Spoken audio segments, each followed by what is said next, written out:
What's going on, 49er faithful, 49er fam, 49er gang? This is your boy Niner Gang Podcast back in the building. So we are here today to definitely do a little bit of a roster check. And to do that, I had to bring along a couple of friends of mine. Niner Sickness, what's going on, brother? We getting together.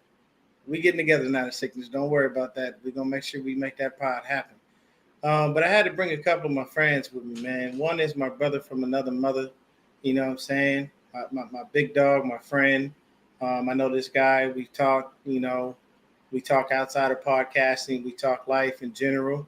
And he brought along two of his day ones.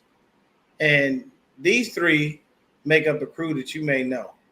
It's called the Locker Room Rant. Now, these guys are insane. They're crazy. Tony's got one of the best soundboards in the game. Shout out to Tony. Shout out to Real Talk Niner Talk for the soundboard thing. Shout out to Breezy with the soundboard, all the people who had those. But these three guys, man, they started their own podcast. They let you know exactly how they feel, what they feel, and they don't care how you feel, which is the same way I am. I can care less how anybody thinks. I'm going to give you my opinion, whether you like it or not. It's going to be what it is. Brandon, what's going on, man? I'm going to shoot you the link, bro. If you got time, you can jump in. But without further ado, let's go ahead and bring the crew in, man. John V, Tony, Nick, what is going on, man? It kind of feels nice. Good. It kind of feels nice to come on someone else's show and not have to do any planning. Not like we do a lot of planning on our show anyways, but there's a little bit. Hey, man, it's all impromptu. It's all impromptu, brother. D, can we swear on this one? Oh, curse? Oh, yeah, we do all that. Nick, what the fuck planning did you ever do, buddy? I need to know this. I do a little planning in my head. And I see you dress nice for Dion's show, I see. Oh, yeah. Dress up. I dress in the black. This mother lover. Screen, man. Calm down over here. Yeah, D, because this motherfucker picks up a t-shirt he wore on the senior year. We graduated in 01. Nick's still wearing the same damn Hanes t-shirt that he had when we graduated. He's wearing camo shorts from Abercrombie from 97. Okay? It's respectful to dress up when you come on someone else's show. It's respectful to own a belt. You still use the rope belt that came with the pants you're wearing, bro. That's right. This guy. You know, in the summertime, 90% of the time I wear the same shorts. Yo, listen. Before we start, it wouldn't be right if the fellas from the Locker Room Rant didn't say cheers. Cheers, Tony. Nick. Yes, sir. My man D. Cheers, brother. Cheers. I don't know if you want us to drink on this show, but I'm going to drink either way. Man, look, ain't nothing off limits on my show. I do what I want. I'm not. All right, my man. This real quick. I got to shoot Brandon the link real quick just so he could get up in here. Did you guys has the time? Did you guys happen to see these Madden ratings that came out today for the wide receiver? Yes, we did, bro. And I did see the receiver. It is definitely, yeah. That's all you can really say is yeah. So me and John can be happy because Trent Williams is the only 99 athlete, offensive line ever outside of. I think they said there was somebody else that used to play for the Ravens, but I think Orlando Pace, yes. I think they said, but he was in 98, if I'm not mistaken. Oh, Somebody really? corrected that. Said he was in 98. So here's the thing, guys. This is what I want to do. Trent Williams is the best. Trent Williams is the best offensive lineman in football. Nick, this is not our show. This is not our show. You have to have some type of patience and allow people to ask questions. This is not our shit, okay? Gotcha. He doesn't get out much. He doesn't talk to people much. He doesn't know how to act. He doesn't know how to act. I just signed him out of the loony bin just for 5 minutes to get his ass over here. Let's just take our time, Nick. Take our time, okay? People, if you're watching, this is the shit that you would see on the Locker Room. It's not going to be a game. So here's the thing. This is what I want to do. I want to kind of touch on everybody's team. I don't want this to be strictly about just the Niners. We have people who are fans of other teams here. So I'd rather, I want to hear a valid opinion and point on where you guys feel things are. So instead of starting off with the Niners. By the way, to everybody out there, I got to show y'all this hat. This hat is fucking It's a amazing. nice That's hat. sick. I love this hat. It's a good Yeah. hat. Courtesy of my oldest child. She saw Nice the dad. taste. Oh yeah. She's a Niner fan. Yeah, definitely. Teaching it right. Yeah, anybody that tries anything, she'll tell you straight up. I may not know all about the team, but I know that Trey Lance is now our quarterback and Jimmy G is trash, and that's all I need her to say. That's fine because that works for me. So, with that being said, let's get right into it. We're gonna kick on down to Nico. Nico, All right. your offseason has been filled with signing Deshaun Watson, snatching Amari Cooper, letting go of Jarvis Landry, and a host of other things. Yep. How do you feel your offseason has gone for the Browns? Well, I mean, I feel like if you filter all the noise out of our offseason's been great. I think a lot of the stuff that people are talking about isn't really going to matter during the season. I think once Deshaun Watson starts playing, and it looks like every day that goes by, he's going to play more and more of that season. I think people are going to forget about that. It's going to be kind of like forgotten past. As far as the rest of the team, other than Watson, I think the defense has gotten a lot better. I think a lot of the young guys that we had have another year of experience under their belt. I think JOK is going to go from being a very good linebacker to being probably a Pro Bowl caliber linebacker this year. We got Clowney back, so our defensive line is pretty much intact on the bookends, but the middle's a little soft. We got to see how good Perrion Winfrey is, and our offense, I think, is even without Watson, I think it's better than it was last year. Okay, so I think we're in pretty good shape. That is No doubt. That's great, man. They look at the end of the day, Nico feels good about his team, and as fans, we're all supposed to feel good about our team, unless we're like the Detroit Lions or some shit, and then you never feel good because they suck horribly. And I know Lions fans will come for me, and I truthfully could care less. You guys have been a fucking abysmal franchise for years, and you know it. So there's no denying such. Next up, Tony. Tell me how you feel about the Bills offseason. I know y'all went and threw a bag at Von Miller's face, and he loved every dollar and penny and cent of it. But talk to me, man. How you feel about next year? I mean, and I need you to really dig in here for me on your wideouts because I'm not familiar, but I know that kid. I believe his last name was Gabriel. Good God, he was shitting on everything moving last year. So give me some insight on how you feel about this offseason, and please let me know a little more about your wideouts because I need to know. I know you got Diggs, but it seemed like Gabriel just took Diggs' spot, and I don't know what happened. Diggs still gets all the attention. Gabriel stepped up in the playoffs. We'll get to the wide receivers in a bit. I like what we did at cornerback. We went out and drafted the kid from Florida, Kyer. I think he's going to be a stud day one, opposite of Tre'Davious White. I hear there's rumor mills going around that we're also interested. I know Diggs is out there, and someone else, I forget who they said, is trying to go actively recruit Joe Hayden from the Pittsburgh Steelers, which I don't know why. Joe Hayden I'm not a fan of Joe Hayden. I don't know why you're trying to bring in Joe Hayden, but I mean, back in the day, he was all right, but right now, you haven't heard much of anything about him. yeah, I mean, obviously, the big move was signing Von Miller. I was not a big fan of the Rams last year going out and getting Von Miller. I thought he was like over the hill. I saw him in Denver.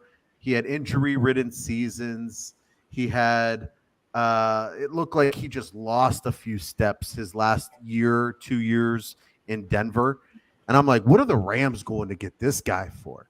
So he goes to the Rams, and I got to be honest, I didn't even love what I saw when he was at the Rams. I didn't see him dominate any games. I think he was just there to kind of take the pressure off Aaron Donald. I don't know. I didn't see a lot from him. So when I heard that we went out and got him, the only thing I got excited for was this guy has 2 Super Bowl rings, correct? One in Denver, Yes, and one now in Denver, one in one in LA. LA. Mm-hmm.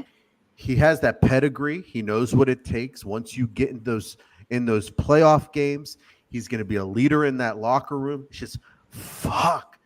That's a lot of money to spend on a leader in the locker room.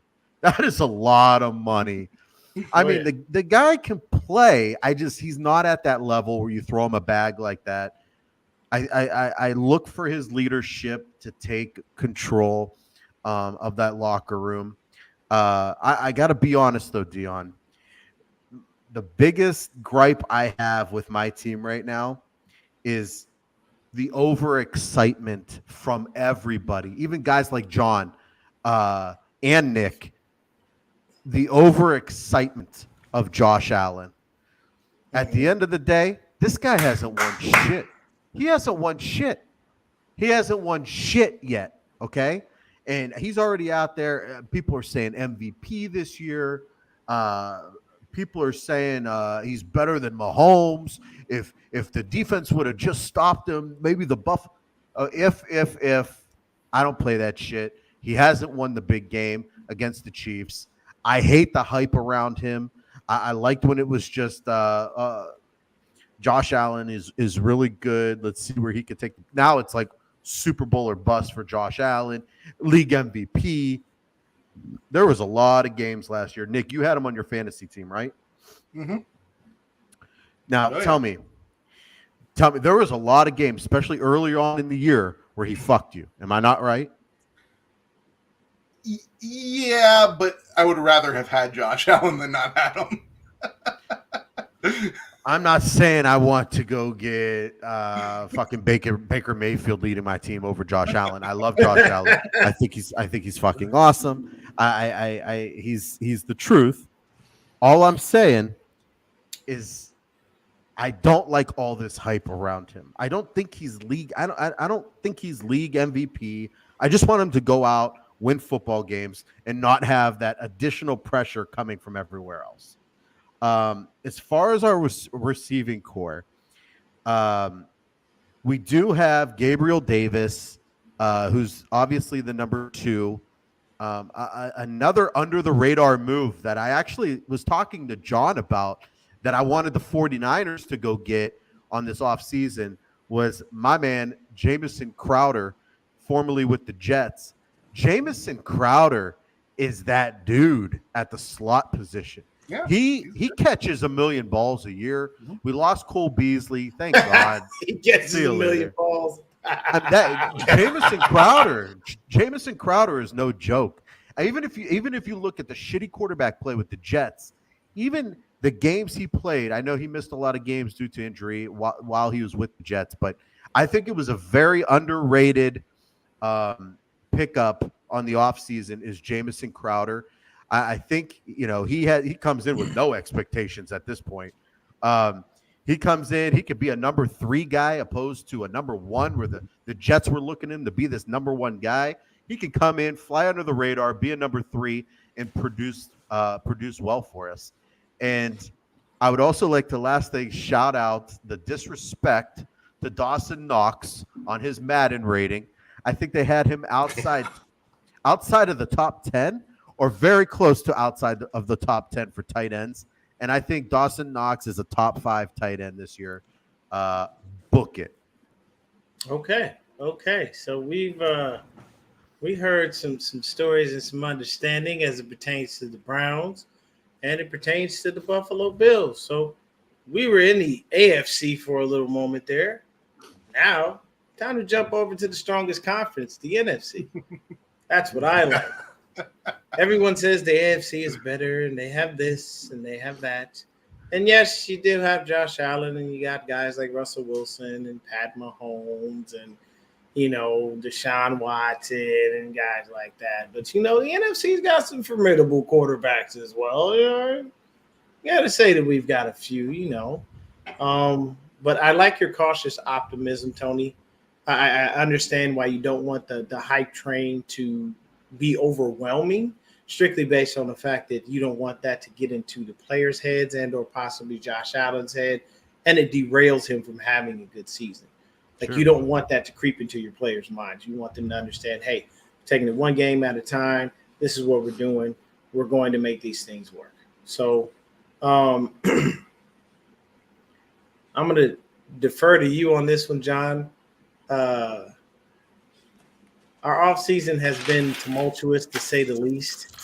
It has definitely been John over here with the new drip. I like it. That's hard. Flavor That's John. hard. So John's over here with the new drip, and he's ready. He's ready to talk. So how do you feel about this offseason? Because we all know how I feel.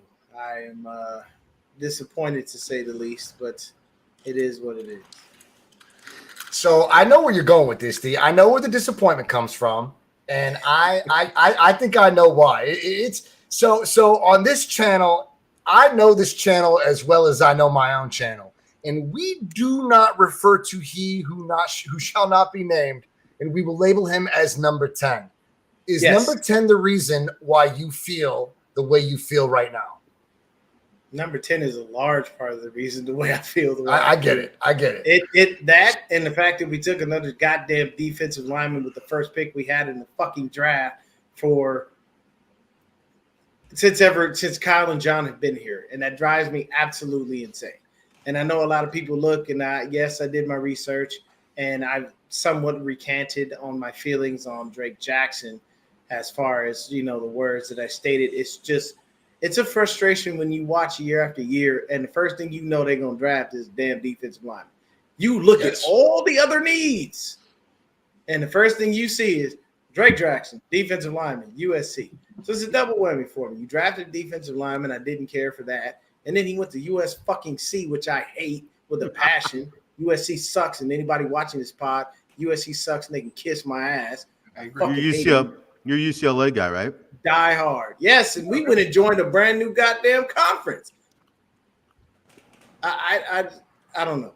I really don't know. But before I go on a rant, pun intended, we will let John go ahead and state his piece on how he feels. You don't have to talk about 10 at all. Don't waste your breath. No. I actually the Jackson pick is a little bit of my understanding. So look, if I can refer to the Browns and the Buffalo Bills, of the two teams mentioned, they do not have the depth at any one position that we do. We are, and we have been one of the deepest teams at every position. I mean, it's not to any one specific team in any of the divisions, but we are deep at every position. I mean, Buffalo's problem last year was the fact that they lacked thereof a secondary, right? They didn't have depth at secondary. The reason why they're probably looking for Hayden is just the depth and a little bit of veteran presence for some of those younger guys, but that's fine. They didn't have the edge on the other end. They didn't have depth at edge. And those two reasons, the depth at edge and the depth in the secondary, was why that shootout versus Kansas City was dude, that game, my favorite game to date. My favorite game to date. Outside of a Niner game, that was one of the best games of my life. But Buffalo couldn't get pressure. I would have liked that, but it's neither. Josh Allen's, dude, he hates it when I say this, but he's phenomenal for the simple fact that man can make every single throw on the football field, right? He makes every throw on the football field.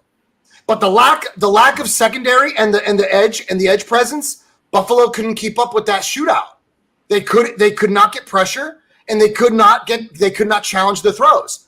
Nonetheless, San Francisco with Drake Jackson, bro, we are taking advantage of Kaceric's time on this team. We are going to develop edge for as long as it takes, dude. That's just our thing. I've accepted it. I don't even challenge it anymore, because at this point, when I get into spaces and I hear everybody's takes, I just sit back and I listen to them all. D, I hear you and I've heard you and we've discussed this, man. But at the end of the day, this team's strength is the trenches. We are badass in the trenches, bro. And I love our defense. We are so deep so deep on the defensive line that we're going to make cuts that I will not be happy with. It's going to make me upset.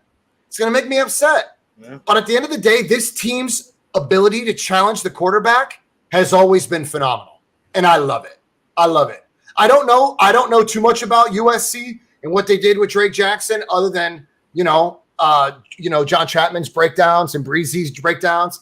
I'll tell you what, the kid's talented. He's talented, but we're deep, man. So I don't even have the least bit of fear on the defensive line. And I'm even confident in the secondary. I'm more confident now in the secondary than I've ever been. That's 100% facts. More. I mean, the Charvarius Ward is he's a force. That dude, I know Nick thinks that I sell that dude, but I got to be honest with you. I love him. And I love him because, I mean, what did we have, D? What did we have? Bro, we were signing guys like Josh Norman. We were going out and we were relying on Josh Norman to do what? To what? To accumulate more flags than he did peanut punches? He got us a few peanut punches and everybody hung their hat at the door. I'm good on Josh Norman. So at the end of the day, San Francisco got better in the secondary, and they got even better in the rotation pieces on the defensive line. I have so much faith in this front, dude, that I fear nothing, man. I think Trey is going to be just, I mean, what can I say, bro? This is Trey's time, and I don't even give a damn about Jimmy, dude. I don't. Oh, you said that name. Don't do that again. I don't give a damn about number 10 because Trey has no reason to look over his shoulder. That dude is on his way out. I don't know when, but it's coming. He has to be out. This is Trey's team, regardless of where he is. Okay. So I saw that Tony stepped away for a minute, but Nico, you had your hand up there. You feel that there were a couple of comments you might have a question about there as far as your depth. Here's the thing. The 49ers don't have a ton of depth, I don't think. Shit. I don't think they have any more depth than they had last year, with the exception of cornerback. I will give you that. Cornerback, they did spend some money on. I don't think they got an elite talent at cornerback. I don't think the 49ers have elite talent. They have Verrett, who is good for a year, and could he be that good again? Sure. I just don't trust guys that are good for 1 year. I need I need a little more than that, or I need some type of elite talent and skill. Like that's why I'm so confident. I agree with you on that because of Denzel Ward. I agree with you on that because the trepidation when it comes to just 1 year wonders, you don't know what they're going to bring to you next year. Cornerback's notorious for that. Yes, very much so. Look at what happened with Josh Norman. Yeah, you can have a cornerback that has a great year, fantastic year. If he was on Madden, he'd be rated a 92, 93. And then the next year, he gets burnt a bunch of times, and he's not that great. And you're wondering where that guy went. And it could be circumstantial and stuff like that. And that's another reason why I don't trust Charvarius Ward. I don't trust him. Does that mean he's not good? I don't know if he's not good or not. He might be great. So I need a little more before I judge that. If I'm going to judge it right now, I'm going to judge it with hesitation but optimism. Gotcha. I can agree with that. I like the cautious, optimistic look as it pertains to having, not enough of a sample size for you to go on, which is what I wish the national media would do with Trey Lance. But that's a story for another day. The good news is that, and this is always my defensive outlook, and this is why I get so frustrated with the Browns. I believe that your defense works best when you put pressure on the quarterback, and your line puts pressure on the quarterback, and your defense is designed to put pressure on the quarterback. And when you do that, it kind of covers up any type of holes that your secondary has. You have less time. They have less time where they got to cover the receivers. Because if you got to run with a receiver for 8 to 9 seconds, that's just hell. You're not going to be able to do it. That's why I have no hesitation saying Denzel Ward's an elite cornerback, because Denzel Ward has to run with these receivers for 6-7 seconds. You know, that's hard to do. Even a cornerback against an average receiver, it's hard to do that. True. You know, True. if you have So- 3 seconds, then you can do that. Even now, Yeah, it's a little bit easier. So We hear about the Browns secondary over and over and over again, yet you guys didn't do shit. I mean, bro, you got greedy. You have your defensive edge rush is Clowney and Myles Garrett. Yeah, but we don't. You have no depth. We don't. You have no utilize it the depth. same way. We say, hey, Clowney Garrett, do your thing, but we're not going to help you out any possible way or nothing. We're not going to design anything for you to get free so you can go to the quarterback. We're just going to let you guys rush however you do that, and the rest of the team is going to do their thing. I don't think are that's you guys? good. Quick question for you: are you guys 3-4 or 4-3? I think we run like a kind of a hybrid. Hybrid. Primarily, we're 4-3. Yeah. So, John, just so you know, we've been courting Mr. Fangio. I would love for the 3-4 to come back. Yes, I loved every second of it. You know, I mean, if we could just get Alden Smith out of trouble and bring him back and put him opposite Nick Bosa, we'd be fine. I don't think that's ever going to happen.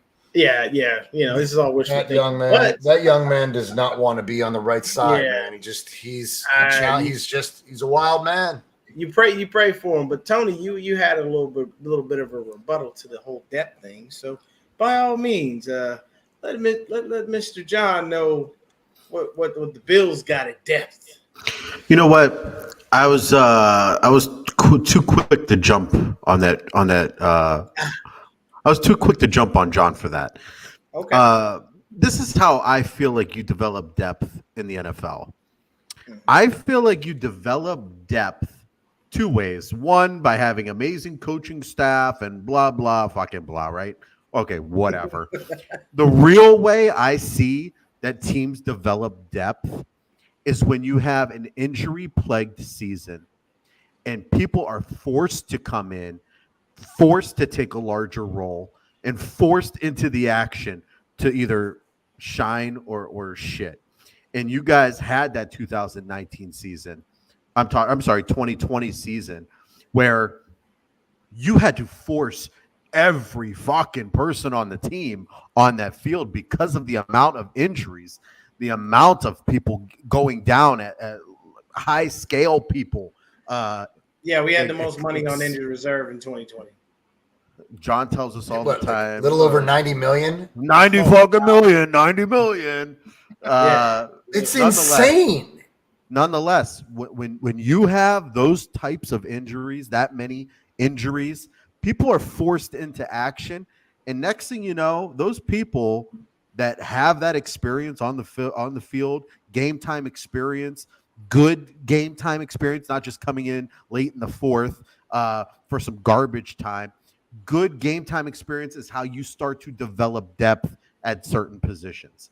I feel like that's a reason why you guys do have a lot of that depth is from that 2020 injury plague season. It allowed for people to get onto the field and give meaningful minutes.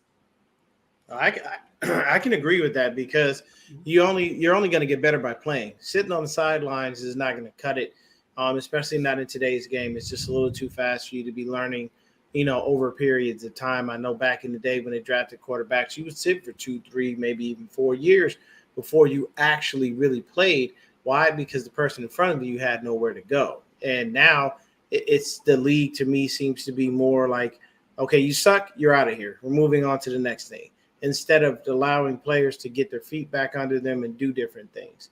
But I am going to ask this question, and I just need a position group that you feel is the best on your team. Starting with Tony, what is the best position group you currently have on your team?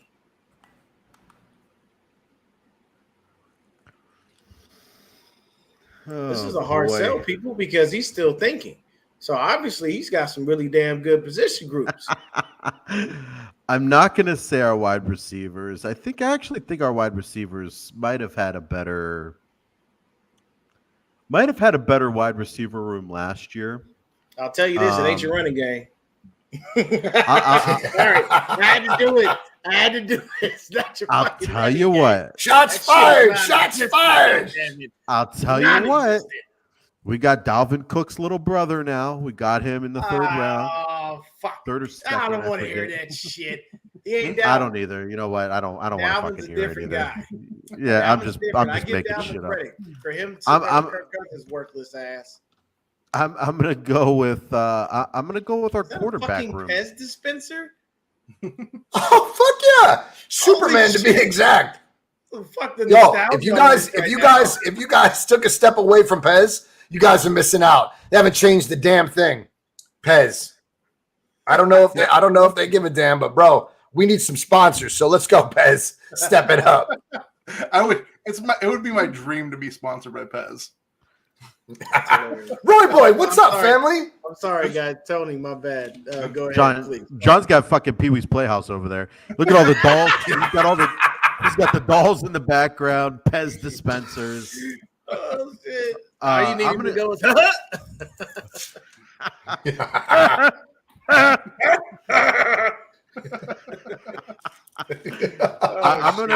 I'm gonna go with our quarterback room, man. I'm gonna go with our quarterback room. We got obviously Josh Allen. Case Keenum came on over from the dark side of the Browns, and we even got Matt Barkley in the quarterback room. He's still there. So, yeah, I don't know what the hell. That guy won't die, man. He will just not go away. He's like that cockroach you can't kill. You hit that motherfucker 80 times and he keep moving. That guy won't die. Leg keeps twitching. Him and Colt McCoy just won't go away. And they're never they're not even like backups. They're always like third string quarterbacks. How the fuck do you stay in that long as a third string quarterback? It's Hey, unbelievable. I'm gonna tell you right now. You know what you do? Look, okay. I've said this before. I'll say it again. I'll take the vet minimum. I'm making sure ain't nobody sweating. I'm getting water bottles, all kinds of shit. I don't need to play. Don't put me in, and don't look at me and tell me I gotta go in, because I'm gonna tell you I don't get paid enough to go out there. You need to up my pay unless y'all give me an immediate raise. Fuck that. I'm not going in, coach. So Deion, we need you. Look, motherfucker, you got a bunch of other people that can run that damn rock. You leave me alone. But Deion, when we asked that one question on our show, could you either return a punt for a touchdown in the NFL or hit a home run in Major League Baseball? How did you answer that? Oh, I would definitely be able to return a punt. Yeah, I'm telling you, I played these baseball. guys don't know. I played baseball loosely, like here and there, just with friends. Nothing ever organized. Like, whoa, Roy boy, whoa, sir, your comments here. This is a family. This is a family show. It's a family show, and if he had it, he better share it. God damn it! Anyway, I'm just fucking. Roy boy, that is. He put you on blast, bro. He said, "These are orange, man." That's what he's saying. You're putting that up on camera as what it is, but that's not really. I'm trying to see number 10 get traded, bro. I'm not trying to disappear. That's why you're taking what he put in there, because you, in your mind, it's gonna become a reality after you pop a couple of them. You're gonna think 10 is gone. That's how it works. But I honestly, to be honest with you, even at 41, the minor amount of athleticism that I have left in my body, I know I'm shifty enough to break a few ankles and possibly return a punt for a touchdown with the correct blocking. Okay. I've got good enough vision to do so. Hitting a home run? Nah, man, ain't nobody throwing them 95-mile-an-hour heat past me. Fuck that. They just gonna breathe my ego and shit. I'm gonna be mad. I'm gonna want to hit the pitcher with the bat because he didn't smoke me and I'm struck out. I ain't got time for that. My feelings won't be hurt if I get hit on the field and don't return that punt.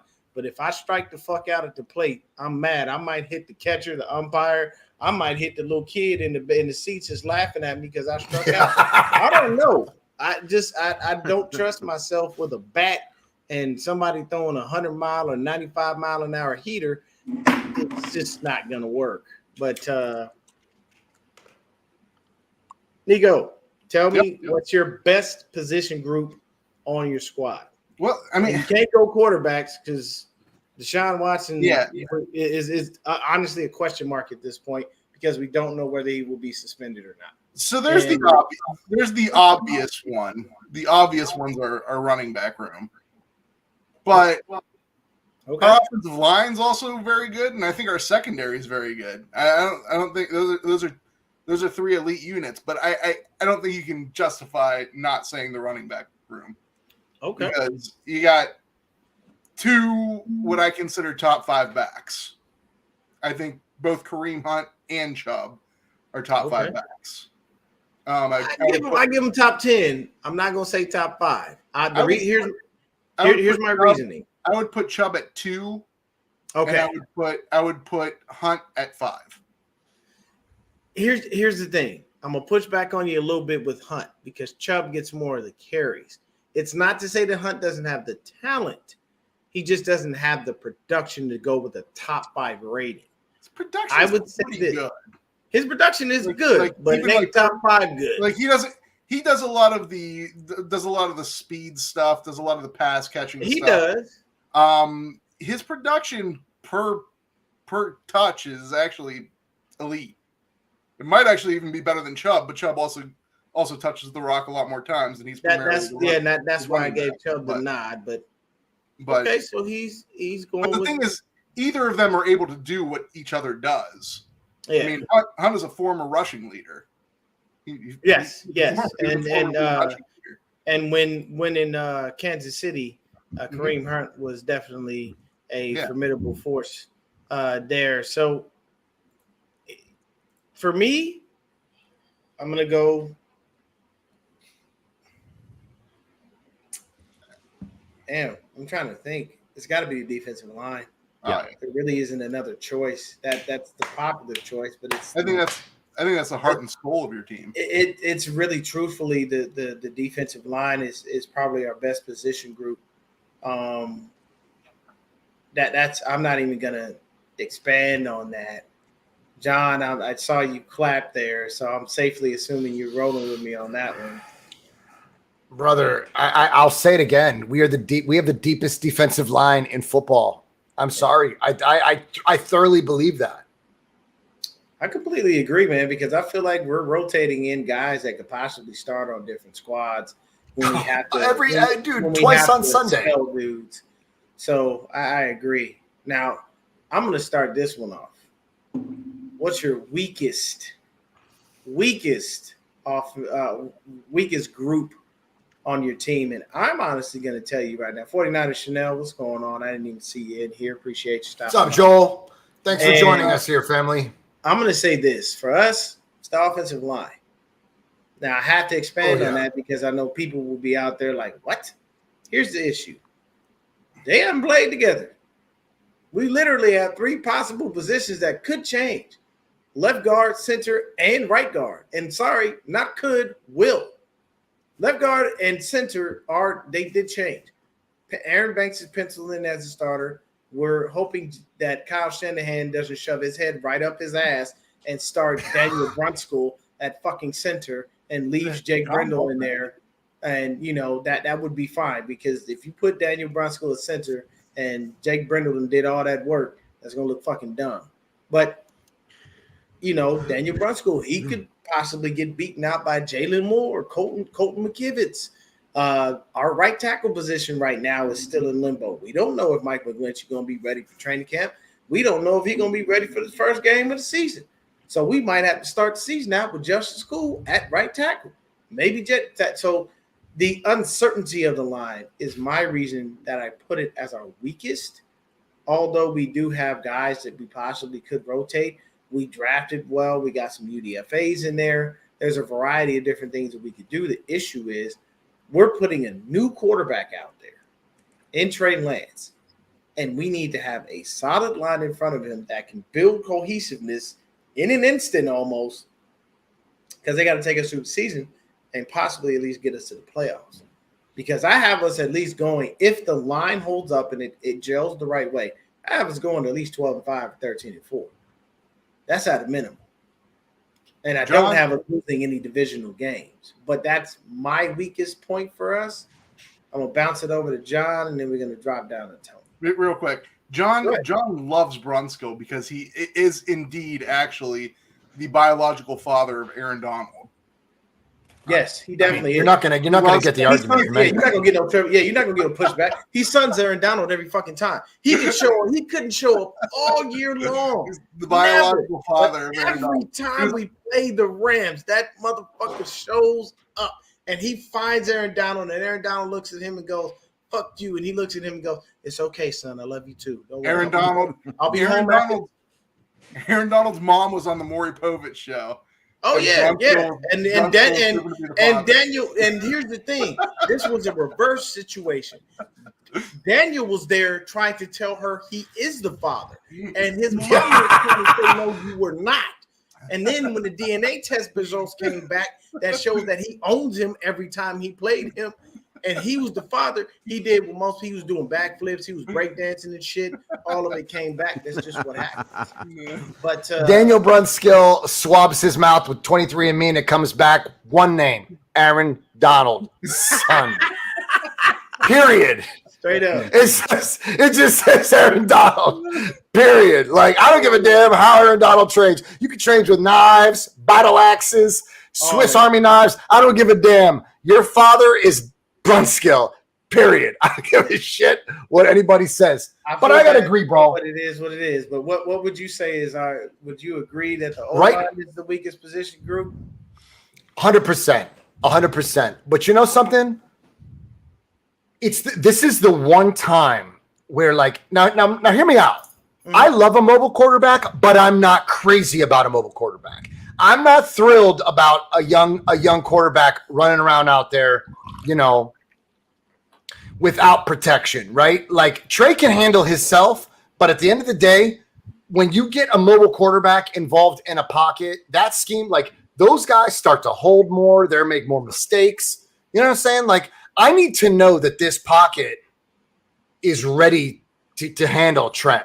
You know what I mean? You're ready to protect him, and you're not going to make the mistakes. You know, like when Kyle said that he could, you know, it took me a minute, D. It took me a minute to understand why Kyle went away in the preseason. Now it's preseason, I get it. But when he went away with that dual quarterback threat, like, I loved it.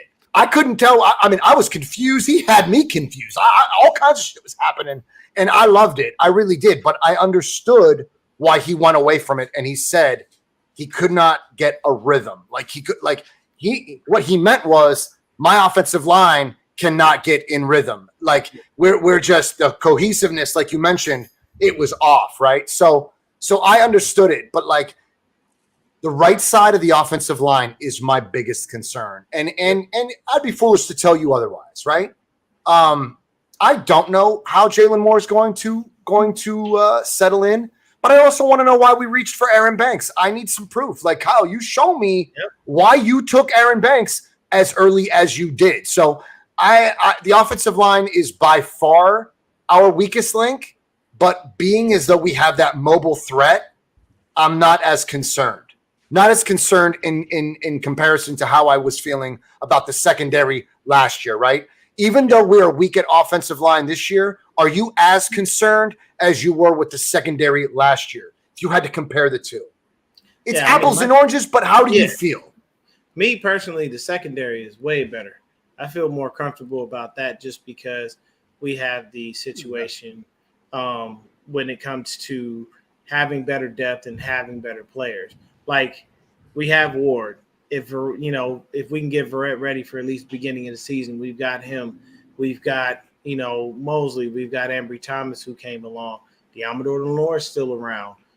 You got all the other guys that we drafted, the UDFA. So we have enough people here to make us feel more comfortable. But I can understand exactly why you're saying the question. Listen, brother, this is what I meant. I meant, do you feel more comfortable this year with the offensive line? Do you feel more comfortable this year with the offensive line than you felt about the secondary last year?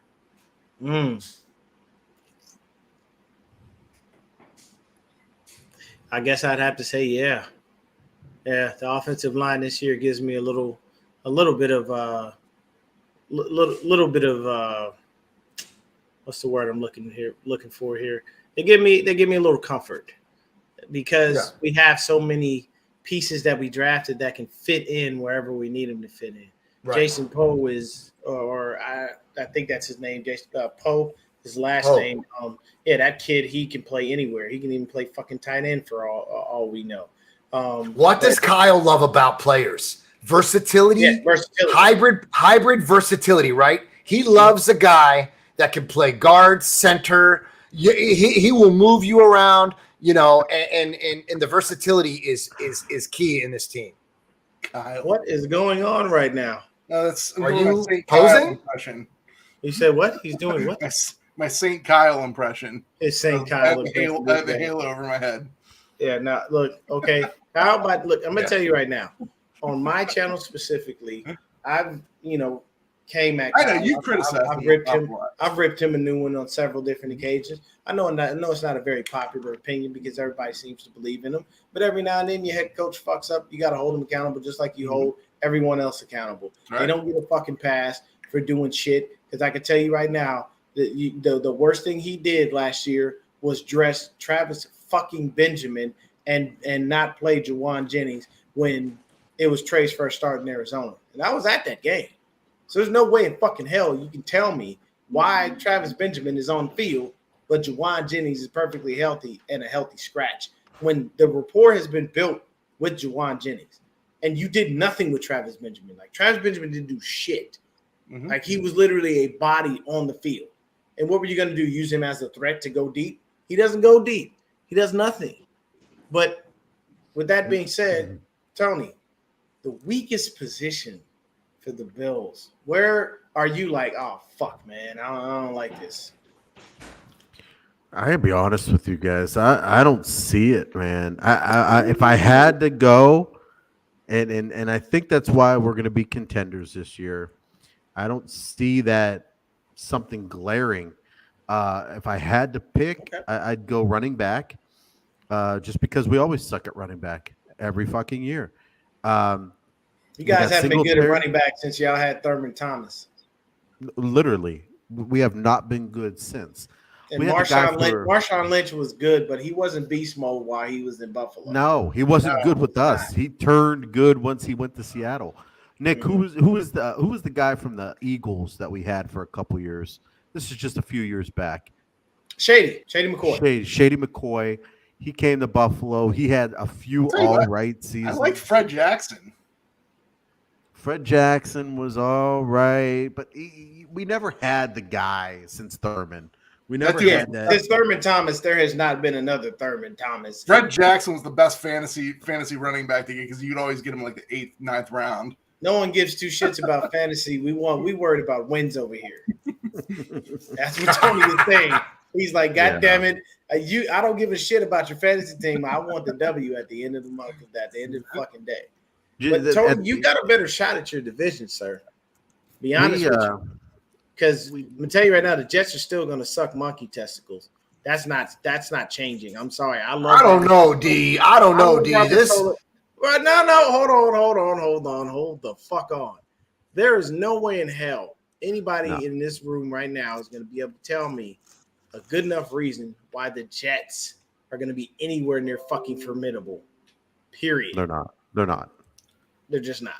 I think they're going to be a bad team, but I think they're going to be a team that you can't take for granted. I honestly don't think the Jets are going to be a bad team. They drafted phenomenal. Robert Saleh's settling in. I don't know how to feel about the quarterback situation yet. I'm not 100, but they put pieces in play, family. I mean, did they do anything for that offensive line to keep this little ass standing upright?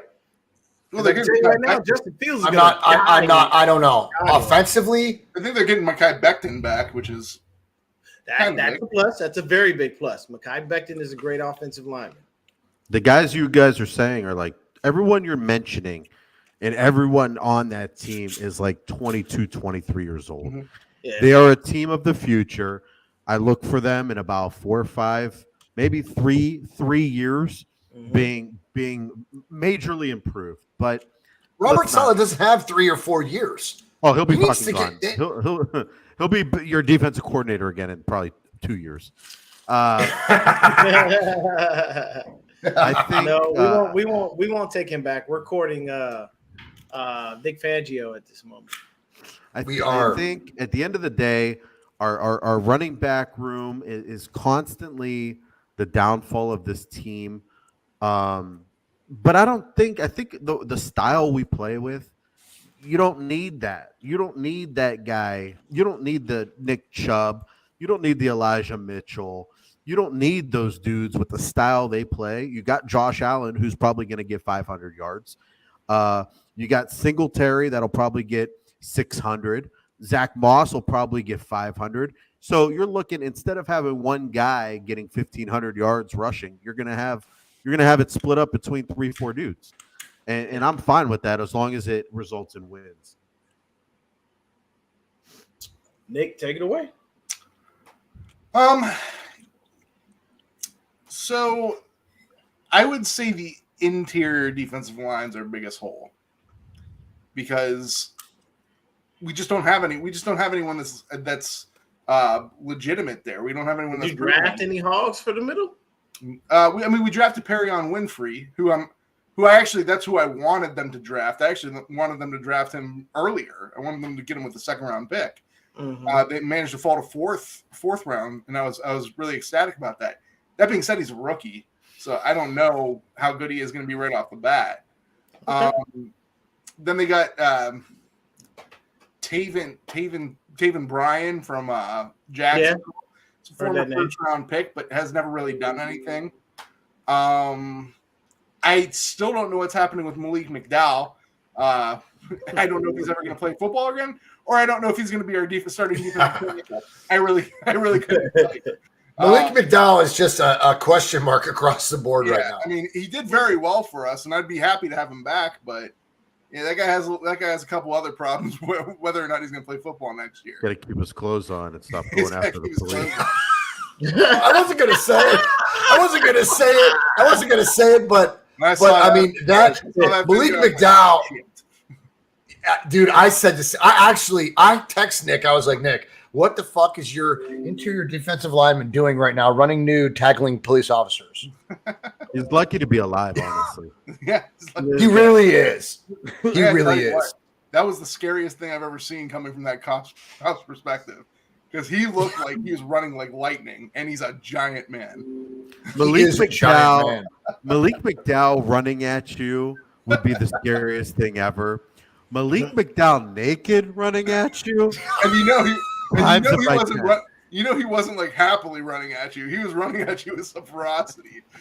This is off the do you remember Malik McDowell? Do you remember the circumstances?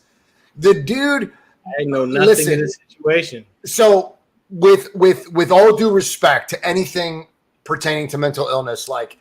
Yeah, I mean this in the most sincere way possible. Like Malik McDowell just had a day where he was having a day. Old boy was on one. He decided to take the streets naked, and he decided to challenge a police officer 1v1 in a bull rush fashion. He was also walking around a school too.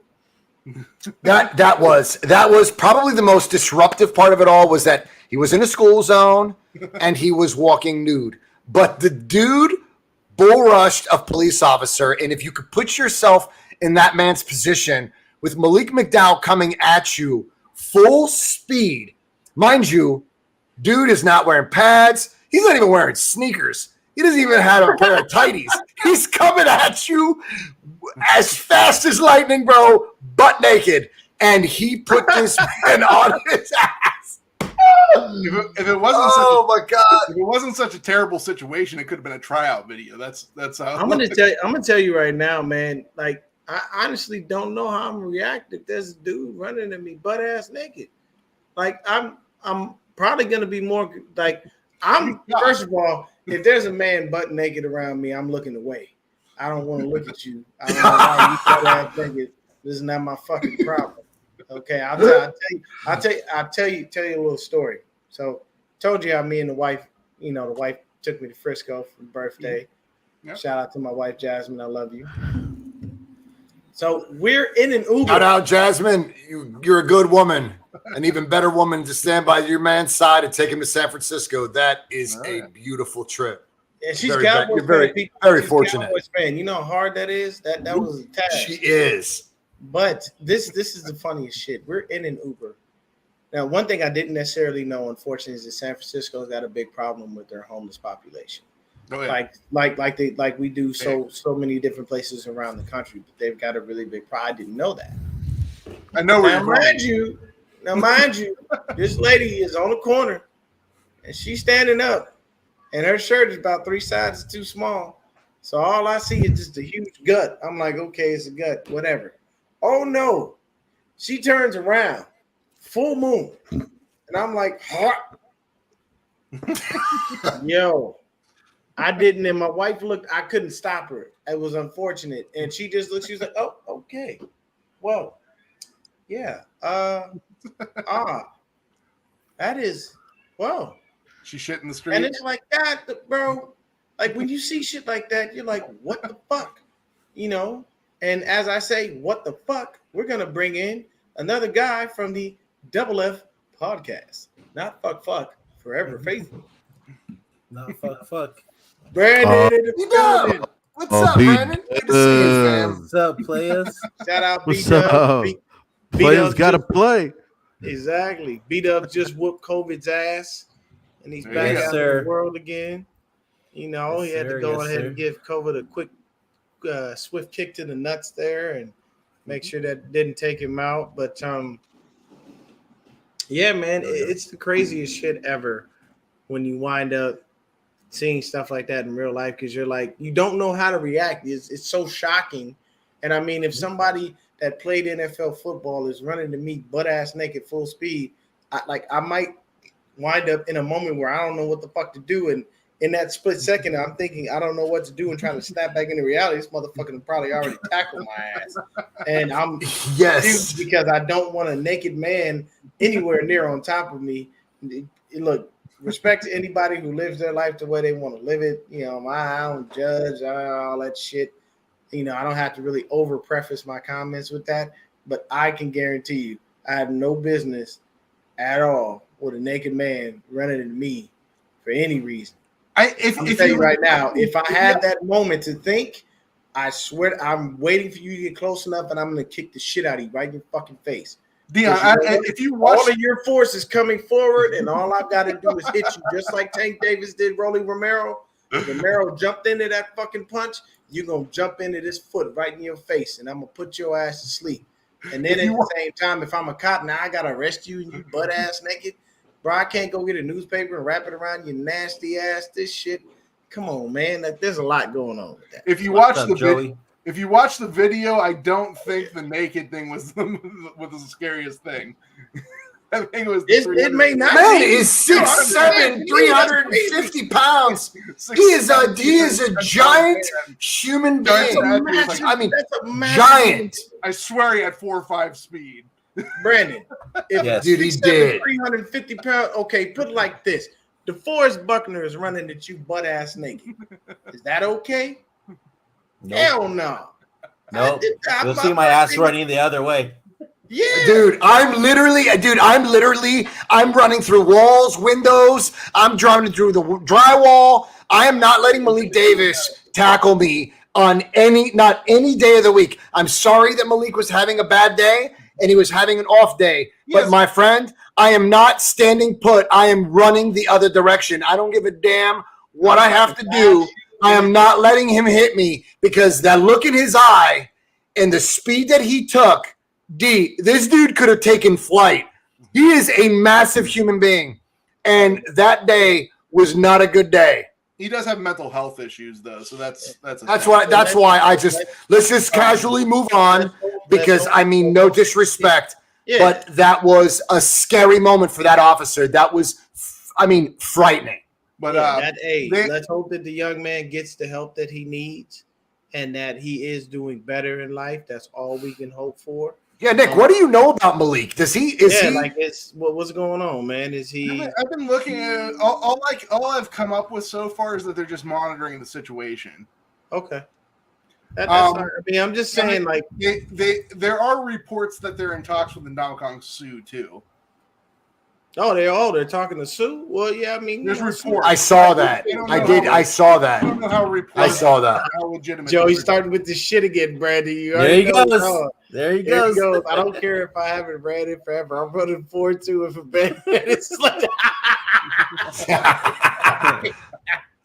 hey, let me tell you It's always something. coming in hot. Joey be coming in hot to the motherfucker with these comments. All right, so we're gonna move on from this because okay.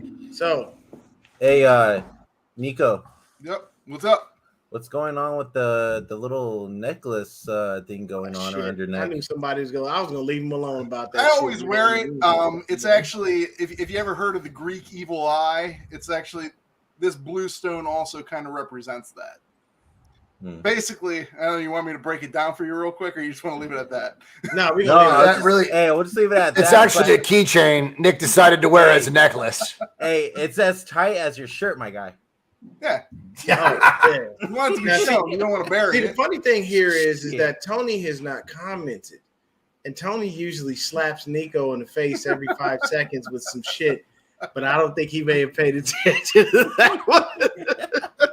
Well, Or- Nick, or John. Nick's been wearing that since the 3rd grade, so we Well, kind of you're just talking that's about as common as his nose at this point. That thing was actually a keychain. Nick wore it as a necklace, and it's basically grown with him ever since. I was just Hey, trying you to guys- see if he questions his sexuality at all. Oh, Do you guys no. do you guys remember The Outsiders? Do you guys Yeah. ever remember watching The Yeah, Outsiders? yeah. It was a movie and a book. Nick was one of the greasers. Oh shit. Soda. Oh, His nickname. Gary. His nickname When was he- Soda when- Pop. Hey, when he had hair, right? When he had hair, John Soda Pop or Pony Boy, one of the two. Oh I shit. thought his name was. Do not bring me Pony into Boy. this. Do not bring me into this. I am not wearing a necklace that was supposed to be a keychain. I am sorry. That's it. Dude, Nick's necklace looks like that little string on a light bulb. You should pull it. You just pull it. Like Nick was like, "Oh shit, my necklace broke. I need something to switch it out with." Nick took the string from the light bulb and made it a necklace. Oh shit. Oh, hey, real quick too. I don't know if you guys saw Debo's Instagram story, but he's in town. Yeah. So figured that out. Was watching Nitty Gritty Niners. Shout out to Breezy, Peachy Mose, Fair, the whole crew over there. Basically, he's got a football camp. So that's part of the reason he's here. The other reason that Debo is in town, obviously, is because, training camp is coming. We all know he's going to be there. He's not going to get fined. He's not going to take those L's in his pocket. People need to start understanding that. Because the man is here, it's nice, it's good. He's got a camp that he's going to do, but he's also not going to take an L when it comes to his money. He will be fined, and he has not made enough money to be able to take on those fines. Some players have, and he has not. So will Debo be there? Yes. Here's the other thing about Debo that I will say as far as him being in town. Everybody, I know he said he's not playing, week 1 without a new contract. Let me tell you something. It's going to take Debo about 2 games and 2 game checks to realize I need to be on the field. Because at the end of the day, what you can do is 49ers are not necessarily known for franchise tagging people. They really don't. I don't even know if we've even used the shit since John and Kyle have been here. So with that being said, ball your heart out. And you know what they'll do? They'll do what most teams do today. They'll move on. And the stupid thing is you moving on from Debo is a dumb thing because he's such a dynamic player and he actually did a lot of things for your franchise. And here's the risk that you run. Say you don't pay him. You know what he does? He comes out this season and says, fuck it. That's cool. I'm going to get on the field. I'm going to play, and I'm going to ball. And I'm going to run that price through the roof even more. Now you're fucked. The other thing that I didn't like was the fact that they start talking about I saw today that they start working on a deal for Nick Bosa. I'm going to say this as plainly as possible. If you pay Nick Bosa before you pay Debo Samuel, you got a fucking problem. You know why? Because Nick Bosa missed a whole year. Debo's missed time. Nick Bosa's been injured at every level of his career, high school, college, and pro. So it's Debo. Wait, So so those why are talks you were giving true? more attention to Nick than you are to Debo, who is the offensive playmaker? Nick ain't scoring no touchdowns. Yes, he may sack the quarterback. Yes, he may put pressure, and he may help to get the ball back in the offense's hands. But at the end of the day, Debo's the one out there scoring touchdowns. Debo's the one out there running the rock when we don't have any other fucking running backs because we had to go dig in the garbage and find whoever because everybody got injured. So No, that's the truth. But you know what, D? Let me ask you a question. Listen, and this is for the panel as a whole and anybody watching. Wouldn't you rather if Nick Bosa's contract was the one thing that was holding back your negotiations with Debo? Wouldn't you rather get that out of the way first and be able to put Debo front and center at the end of it all? Because this team is always going to they're always going to put themselves in the best situation as far as defense. The 49ers are the identity of this team is defense. No matter what, first and foremost, defense. So if we can get Nick Bosa situated and structured and out of the way, then you know exactly what you can put in front of Debo, and you can consider the next season with the contract, with Amazon, with the elevated cap, whatever it takes. If you can get Debo out of the way now, you have no excuses. And this team and the fan base cannot make a single excuse because Nick can be orchestrated and dealt with. And now Debo is front and center without the shadow of Nick Bosa behind him, right? You can focus strictly on Debo because if this team does not extend Debo Samuel, it will probably be the biggest mistake, even bigger than oh fuck. He went to Indy. Oh, DeForest Buckner. DeForest Buckner. I mean, this will supersede that by leaps and bounds. Yeah. By leaps and bounds. I can understand you that one. I think they will re-sign him. I think the only thing that's holding him back is number 10's contract.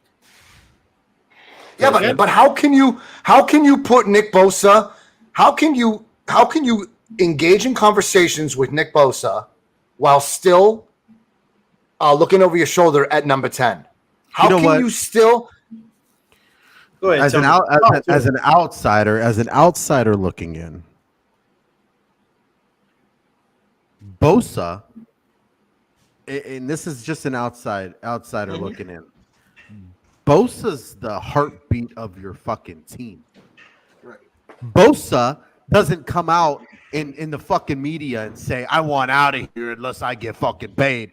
Bosa ain't fucking with the crowd.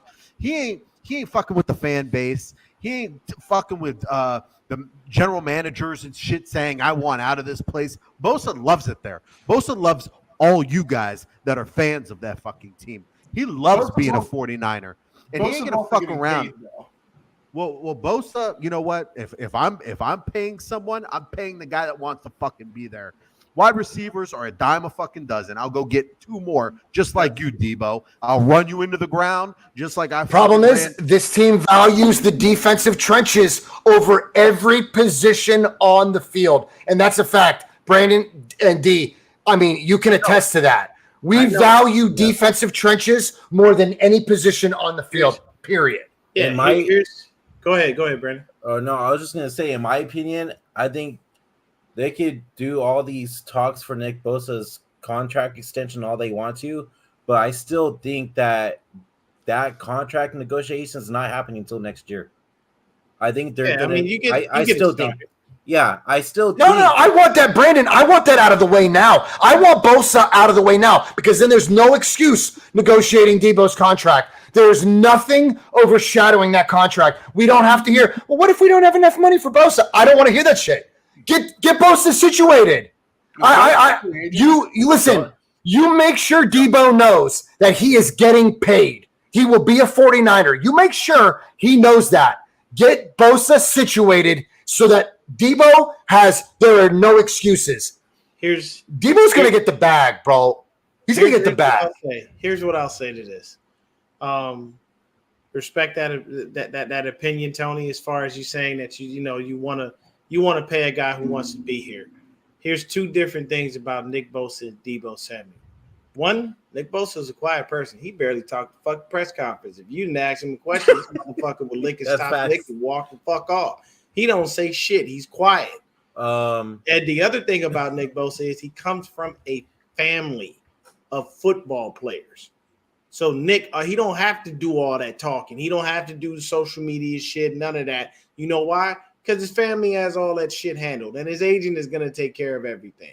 You could ask Nick Bosa right now if he's worried about his contract. He'd be like, worried about playing football. Well, he's also the like that's what the fuck he does. Like he's just mellow, and he already knows that, and his family already has shit like that planned out. Along with his brother Joey, he has somebody to go and talk to. Debo, on the other hand, doesn't have a lineage in the league. On top of that, he did do shit like these young kids do today, where I'm going to scrub my accounts and move this, and I want out, and I want to go here. These are all tactics that the same people use in different ways and different varieties. DK Metcalf still ain't showed up to nothing for the fucking Seahawks. Yep. So, I mean, what he did, yes, it may bother some people, but it was only in an effort to get himself taken care of so he could take care of his family. So I don't knock Debo for what he did or his moves that he made. I can understand how that can rub people the wrong way. Yes, I would have preferred him to kind of take the George Kittle route or the Fred Warner route, where you don't say much of nothing. You just let your agent and the team figure shit out, handle it. Boom, here's a new contract. The next thing on that is they have to figure out what the fuck to do with the money that is being held up by 10. Because they could have been allocated that in a million different ways to other people, and we could have had a better offseason. Kyle said it himself that we were hindered by such because we weren't able to get rid of him. But I understand where you're coming from, Tony. I would love to sign a guy who wants to be here, who is here, but I already know that Nick Bosa is not going to do that because he has a family pedigree, and I can tell you right now, his dad is telling him, shut the fuck up and play ball. Don't worry about none of that. Because with Bosa, honestly, you can ball out. That's cool. You know what? You still got another year. You know what? Boom, picked up your fifth-year option. You know what? Franchise tag. You know what? Franchise tag again. I can run out all of the years of your life and not give two fucks about your existence. There's ways that teams win. And you, Tony, were speaking from a team perspective, which I can respect and I like it. Because that's how teams literally think of players. You are a tradable commodity. You are a literal stock that is walking around. And if your stock ain't high, baby, and people ain't buying, and you're not getting drafted, then you ain't shit. And if you do come out and your stock winds up dropping due to any little thing, yes, you can be an expendable person. And you are 100% right. Those receivers come a dime a dozen. The other thing I will say before I think Nico wanted to say something. The other thing I will say is the Packers have been urged to trade Amari Rodgers. So if you can't sign Debo, why don't you go get a little baby Debo? Oh my God, Amari Rodgers is amazing in Green Bay, rotting away, wasting his time. But you know what? If he came over here, it wouldn't be a waste. I can tell you that much. Facts. So I have no problem. I have no problem with what Debo is doing. Debo's trying to. There's a chance that Debo will never have a better year than he did last year. So very good chance. Very good chance. You're almost owe it to yourself to try and maximize that deal, because without a doubt. Because he might if he has 200 less yards next year, that's still a great season, but that's probably 20-30 million he's losing. Mm-hmm. No, Nick. We talked about this. You get the floor for a second. Hold on a minute. We talked about this. Debo goes into the season making less than $4 million at a California tax rate. Oh, it's a if I'm Debo, I'm not putting my career on the line for that bullshit. Mm-hmm. But go ahead. Yeah, but consider that in your. Right, dude. What does that equate to, D? Yeah, what does that equate to, Nick? Nick, consider that moving into your argument. It might have something to do with it, but in the grand scheme of things, Debo wants a contract because he feels like he's one of the best receivers in the league, He feels like he's one of the best players in the league, and he wants to maximize that. I have no problem with that. I feel like he should do that. I'm not as optimistic that this isn't going to spill over into anything, though, because I think that he wants to get paid, and he sees this is his best option to do that. Nick Bosa was the second pick overall. Nick Bosa, right off rip, made a ton of money. And he comes from a family that doesn't have a problem with money also. So he's probably banking most of his check. I'm sure he gets sponsored by a bunch of people too, so he's probably banking most of that. Nick Bosa gets sponsored by no damn body. He's not a sponsorable dude. Sorry, he's not sellable. But even have to be able to say, okay, put it like this. But even people you never see are sponsored by somebody. Yeah, Nick, he has the personality of this. It doesn't matter. Exactly. I love Nick and everything he brings to this team, but he is not marketable. He's still sponsored by somebody. If you look up who sponsors Nick Bosa, I'm guaranteeing you'll get some type of answer. That's all right. I got him. I don't know what he was doing, but B-Dub's like, I got some canned air. Hold on 1 minute. Right. Sorry, I was spraying my keyboard. Oh, it's all good. But to answer I thought you were power washing your nuts. No, I already did that before I came on. But to answer the question, who's more important? Nick Bosa is more important. That team is built off the defensive line. Nick Bosa is more important than Nebo. Okay. Yeah, Tony, so I could power wash your head though, your bald head. Make it even shinier.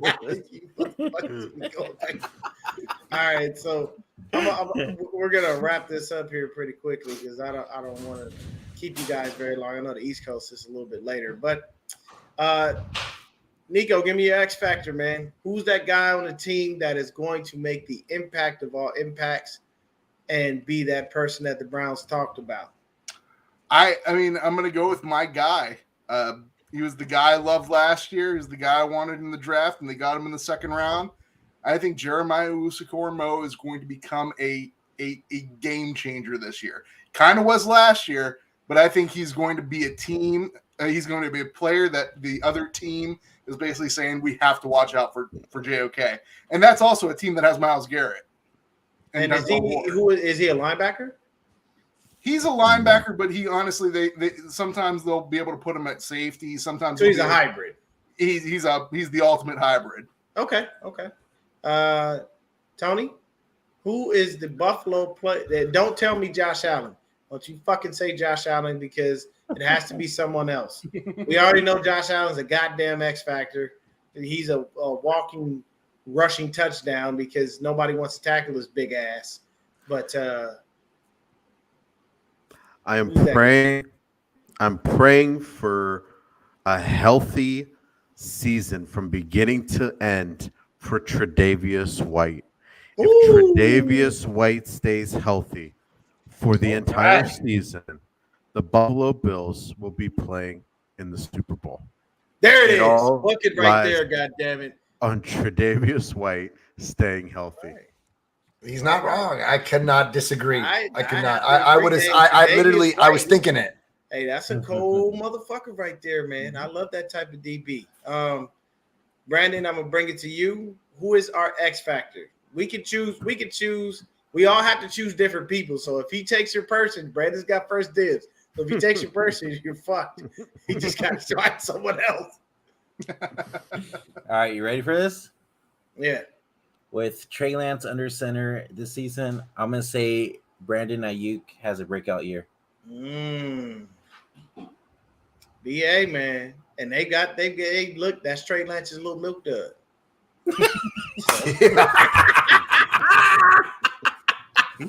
My little milk dud. My little milk dud. Look at my little milk dud. So, John, who is the X factor? Definitely can't be BA. He is taken. No, bro. I'm going to say Hufanga. I'm going to say Hufanga. Okay. I'm honest to God. I think Hufanga is going to. I think Hufanga is our X factor. You know, I was going to say Aziz, but like We know what you know what you get from this middle line. We have the greatest middle linebackers in football right now. So I'm going to go with Huff. I'm saying Huff. It's Hufanga. I think he's going to be. I think he could be a box safety. I think we're going to see Hufanga is going to be a huge X factor in this defense. All right, so I'm gonna round this off, man. I'm gonna say Elijah Mitchell. God damn it! That's my second I want to choice. see Elijah in the run game, in the pass game. I want Elijah running wild all over the fucking NFL. The young man said that he's learned how to take care of his body better to be able to last the whole season. I want him to be that bell cow back. I need Elijah to give me at least 1,000 to 1,500 yards rushing and at least about a good 5 to 10 TDs. And I need him to give me at least about a good 1 to 5 TDs receiving and at least about a good 500 yards receiving. I need him to come out and be that breakout star. I believe in him.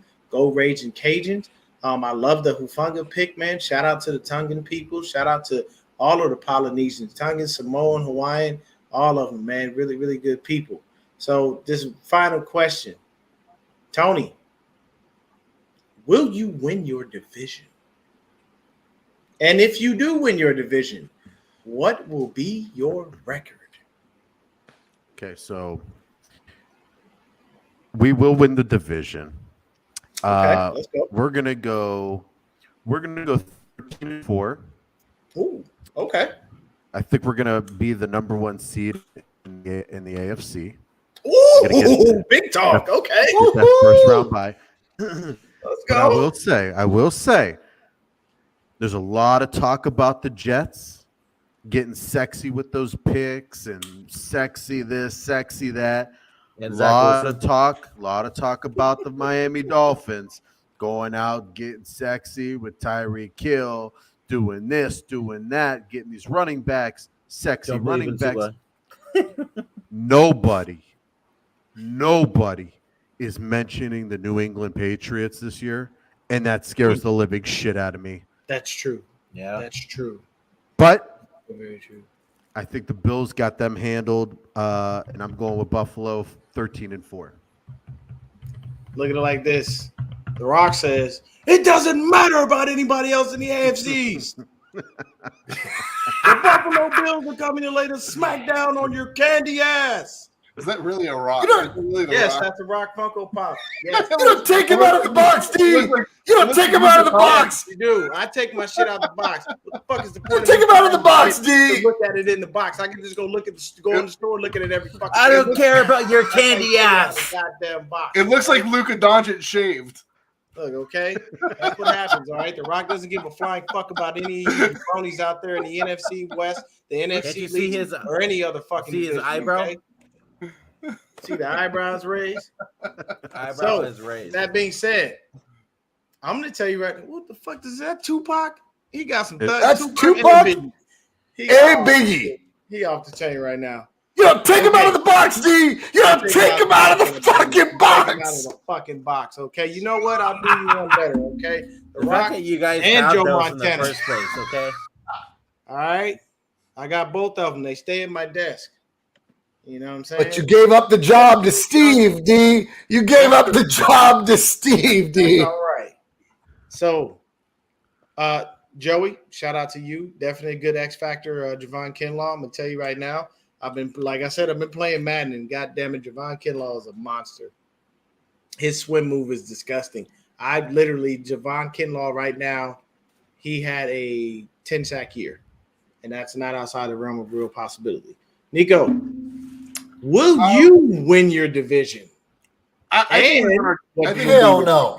I think we win our division regardless. What? Oh, bullshit. I think we Wait, win our- what? Hold on 1 second, Nico, Bro, before you finish the what? sentence. Nico I think we gets win the our- I award think- for the I biggest think we win balls our- in the fucking world. Bro, for you know saying that the Browns Cincinnati's are going there, to win right? when he doesn't even know if his quarterback's going to be able to I play. think the Browns. I love I it. think if Deshaun Watson's suspended for the whole year, the Browns win their division. Oh, What the fuck? You're beating Bengals, bro. Hey, Joe Burrow, you're not beating the Bengals. I don't Hey, think. Tony, I don't, do you I have Nico, it? how tight is that necklace around your neck, dude? Tony, do don't you think have the it ready? division's that great. Tony, I know you hear me. Do you have it ready, sir? Do you have it ready? I don't. You know what I mean. You know what you do when Nico gets I out don't of think line. the division's that I great. know it won't let me share for whatever reason Damn tonight. I don't All think right, the well, division's that great. I can't do it. I gotta take him out. I can't. Did he really just fucking say that the Browns are gonna win the Dude. goddamn division? The Bengals are 100 times better than that sorry ass team. I'm sorry. I think are coming. I think the Ravens you guys, are going to take that what division. the fuck goes through his head? I don't think that the Bengals are 100 times better than the Browns, but I said this and I'll say it again. The Bengals got better in the offseason. Like, they were a Super Bowl contender. Like, I'm sorry, Nick, but the Browns Bengals are not have that Super Bowl division. contender. They got lucky and got into the Super Bowl.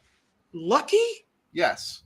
What? Joe Burrow got sacked like 50 fucking times in one game and still won. They and that's weren't luck. good enough to be in this. They weren't good enough to be in the Super Bowl. They got lucky. Hey, honestly, everything NFL happened didn't, for them to get lucky. The Browns Nico. whooped their ass twice last year. That's The okay. Bengals haven't beaten the Browns in the last 3 years. Nick, but at the end of the day, where were the Cleveland Browns in the postseason? They weren't contending. If the Chiefs would have beat the Bengals, the Browns would have been in the Super Bowl. I mean, the Browns would have been Okay, in the but it playoffs. didn't happen that way, bro. You didn't do enough. Yeah, because we were question. injured. We're Okay, starting so fresh. you We're not going to be believe- injured. You believe in your heart of hearts with Jacoby Brissett, you're winning your division. Yes, because I believe Jacoby Brissett's better than half Baker Mayfield is. I think a healthy Jacoby you Brissett guys don't is better have than anybody. half of Baker Mayfield. I know a guy in San Francisco they can go grab. Also, there grab are that guy times if need be, and there I'd are be times comfortable with it. there are times in my life where I get stumped because people say things that I honestly can't believe. I honestly can't believe that you have faith that the Browns are going to take that division. But you know what? Division. I didn't say win the conference. I didn't say go to the Super No, Bowl. I'm saying your specific division. Yeah. I'm think the Browns- dumbfounded that you actually I think the believe Browns- that. I think the I Browns don't can see go- that you have a shot. I think the Browns can go 10-7 with Jacoby Brissett starting the whole year. And then I'm sorry, I think disagree with you. I think that'll be good enough to win the I don't division. think that's going to be good enough to take No. over the Bengals. I'm telling you No, right the now. Bengals are winning at least 12 Okay, hear me with out. their Hear me team. out. What was the Bengals? You say the Bengals haven't beat you in 3 years, right? Yeah. You've skunked them 3 years in a row. Yeah. Okay, we did the same thing to the Rams. You know what happened? It didn't mean shit until the NFC Championship game because they won that game. All But right, here's the Nobody point. beat you. Here's the point I'm Nobody going to make. Here's the point I'm going to make. Bengals didn't just sit and chill this offseason, man. Yeah, but They neither wouldn't did- improve their offensive line. Do you Yo, their understand this? O-line, dude. Hold on. With Joe Burrow with a shit O-line, went to the Super Bowl, Okay. and he now has a better O-line. And you mean to tell me that you think your little 2 wins out of the year is going to overthrow them and make them not Do you know champions of the that Bengals? division? The Bengals were 1 game from not being in the playoffs. But they did, dude. Okay, Joe Burrow. Kudos to them. Joe Burrow. Taking away from them, but I'm just looking at the talent of the team. It's not there. Yeah, they got a bullshit. quarterback. Joe Burrow's a good quarterback. They got some good young receivers. The rest of their team not that good. Joe Mixon's average. He's a little above average. Joe Mixon was a Super Bowl running back. Bro, Their defense is absolute garbage. what?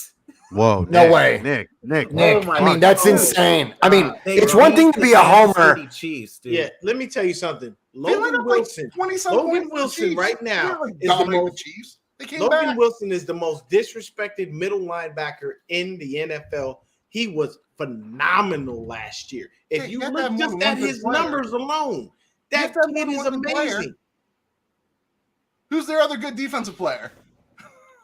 Don't they still have Carlos Dunlap? No. What was it? They In don't their have safety him. Who Jesse cares? Bates? You know what, Nick?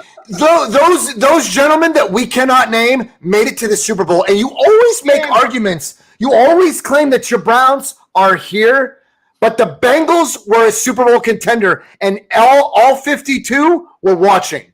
And here's another thing that you guys fail to realize. The Bengals were totally healthy last year. They almost had no injuries. Their quarterback had reconstructed knee surgery and went to the Super Bowl, while you guys couldn't figure out whether to play Baker. Half their team injured. They were one game behind the Bengals, and they had half a team. I'll go out on the limb. I'll go on the limb together. They're probably twice as good as the Bengals.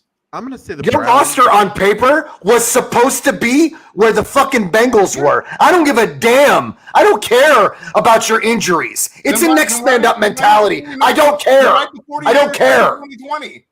Let's let Tony get his word in. But we had the most injury money in the cap space. No, sometimes that happens. Sometimes that happens. Okay. You get injured and you just can't come back from it.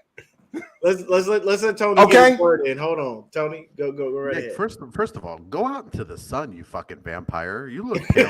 I actually have a pretty decent tan. If this is tan, you're fucked up. You got to go get some sun. Oh, dude. Secondly, I'm going to go out on a limb and say the fucking Browns finished last in that division. The Ravens are going to fucking win the division. Then the Bengals will probably get a wild card spot. Then the Pittsburgh Steelers will always finish at 500 with Mike Tomlin. Then your shitty Cleveland Browns coming in last place. Because you forget how many fucking injuries the Baltimore fucking Ravens had last year. You know what? Maybe they're on their 12th fucking running back. So don't give me that injury shit that you guys were fucking injured. Wait till fucking Lamar comes back, buddy. Maybe you should put your money where your mouth is. I'll bet you $1 million. You already owe me. Okay, you know what, D? We don't have the controls. No, take Nick. Take Nick the fuck out. He doesn't have $1 million. For those of you who don't know, me and Tony. For those of you who don't know, Tony's a Michigan State basketball fan. I'm a Syracuse Orangemen fan, and we've been betting each other millions of dollar bets for the last 20 years. I don't care. I think your carbon monoxide detector is going off. I'm sorry, Nick. I think the carbon monoxide detector in the kitchen is going off. You should tend to that, please. Yeah, it's getting to your head. It usually ends up resulting in like dinner or a drink at the bar. I can't. Brandon, that necklace is hella tight on his neck. Brandon, right I feel like he's strangling himself. Brandon, what is your take on what the 49ers will do this year? You know, you guys might judge me for this, but I really believe in this team, especially with Trey Lance starting, and I think we're finishing the division taking it. I think we're taking it first place by one game. And I think we go, what did I say? 13-4. Shit. B-Dubs. I appreciate the optimism. I kiss your ass and they go 13-4. Hey, I'm gonna tell you, bro. We have a top 10 fucking roster, dude. Top 10 fucking roster. Wait, slow your roll I here. kiss your ass and they go 13-4. I'll power wash your balls if they go 13. Yeah. Hey, you can lick my. I will say this. Asshole if look like this. John, go ahead and give me your prediction because I'm rolling with B-Dubs. I'm 12-5 for 13-4. We're definitely taking the fucking division. I don't get why people don't believe in this fucking team. Like fuck. So mine's a little bit different, fam. I think 12-4 is a little bit more. It's within reason, right? That's always. But I still say it's hard for me to say that Trey Lance is going to take us into the postseason. I need to see Trey Lance in the first 5 weeks. Okay. Once I see Trey in the first 5 weeks, I'll come back to this. I'm not discrediting him, Brandon, by any means of the imagination, but the first 5 weeks they're crucial. Okay. The first 5 weeks of the 49ers schedule will literally dictate the remainder of the season. Okay, because that gives us a chance to see the right side of the offensive line. It gives us a chance to see Trey Lance, right? And I'm not taking anything away. I'm 100% Trey Lance, okay? But I don't believe that we're a Super Bowl contender this season. I don't believe that. I do believe that Trey wins us 11, 12 games, okay? and it's not because of Trey, but it's more so I'm a little suspect of Kyle and the way that he calls plays for Trey and the right side of the offensive line. Those are my biggest concerns. Because I believe that we're gonna rely on the run game heavy. Yeah. And we don't have that explosive run game in that zone run, right? That ability to get to the edge and beat them at the edge. You know what I'm saying? Mm-hmm. So this is huge for Elijah Mitchell this year more than ever. We heard last year that Elijah Mitchell was the best pass catching back we had on the squad. Yet we did not use him. We didn't use him that way. We relied on Debo, right? We relied on Debo for that. So I expect to see a lot more out of Elijah Mitchell in the passing game. That those screens, those explosive patch, those end arounds and whatnot. I expect to see a lot more of Elijah Mitchell this year. Okay. So go ahead, B-Dub. Here's my thing too, is without having number 10 out there now and having Trey Lance being a somewhat running quarterback as well, I think it's gonna fake out a lot of the defenses and help our run game a lot more too. And on top of that as well is I think we see a lot more Trey Sermon with Trey Lance under center. Oh, 100. Okay. I there's no pushback. There's none. I think this year, you're right. Teams are going to play us honest, right? They're not going to stack the box. Mm-hmm.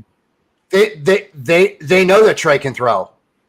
There's no question the number 10 can't catch, that can't feed Brandon Ayuk, right? So without a doubt, San Francisco is far more a threat in the NFC West, mm-hmm. with the simple fact that you got to play us honest, bro, because this young man, he can make the throws. So I expect Brandon Ayuk to step up. I expect Elijah Mitchell to step up, and I'm excited to see TDP.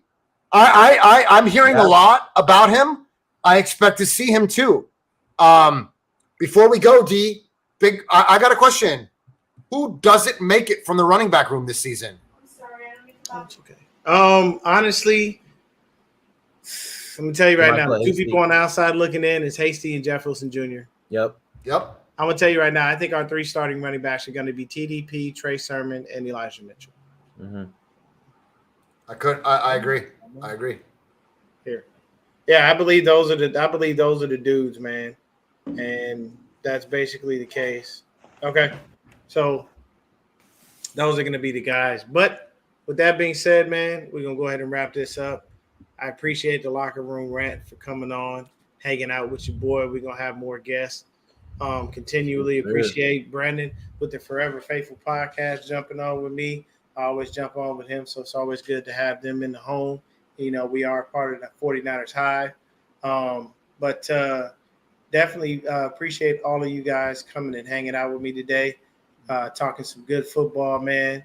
And we will definitely do this again. And as the season goes along, man, we're going to do more crossover shows. I like to hear the perspective of other people. And we definitely got to figure out what the fuck is going on with Nico over here saying that the goddamn Browns are going to win the division. If the Browns win the division, that's going to be the biggest mind fuck of all. Because I just don't see them doing shit without Deshaun Watson being the quarterback. If Watson's the quarterback, they're definitely winning the division. Like it's not even that's different. Yeah, but I don't believe you win the division with Jacoby fucking Brissett. Period. I think the rest of their team's so good. I think the rest of the team is so good that they can win Jacoby Brissett. Look, well, then you know what? You're welcome to have number 10. You're welcome to have number 10. You can make your agreement. You can make your argument. You can make a run. But at the end of the day, Nick, remember this. But I was always an advocate of number 10. Remember this.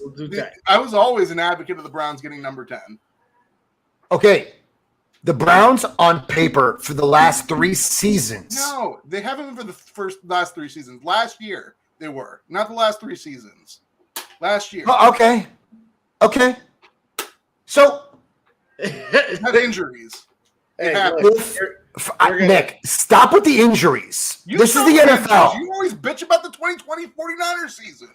Okay, the 2029 MetLife took my team, literally ate them up. But at the end of the day, 2020, we went nowhere in 2020. Yeah, we went nowhere. Bro, and we still And the next finished year, you 6 guys and did 10. well. Then the next year, you guys did well. That's what I plan on happening. We Hey. had a bunch of injuries. We didn't do so well. Now This- we're going to do well. This is Yeah, real. that's This is how it real goes. brotherhood right here. Nick, I love Nick, it. you had a healthy Case Keenum. You had a healthy Case Keenum. And I don't want to hear Dion. shit. You had a healthy Case Keenum. Okay. That's on Stefanski. That's Dion, Stefanski. I don't give a won't stop. shit. He put Baker out there. Cut him off. He put Baker out there. And- I think Case Keenum should have played, but that wouldn't have made us a greatly like. They Yo. won't stop, Dion. They won't stop. Cut him off. brother. Yo, Nico, just real quick, man. Your 2020 season was just pure luck. No, it That's wasn't all I got. that. We ran down people's throats. We just With didn't that have being- great hey, enough- with that just being didn't have said, enough they ran defense. down people's throats, and I'm running out of this damn. we ran down people's throats just like we're gonna run down Not a people's game throats. podcast, Locker Room Rant, Forever Faithful podcast. Follow all three. If you're not following all three, you must be out of your goddamn mind. This is entertainment at its finest. Yes, We sir. appreciate everyone for tuning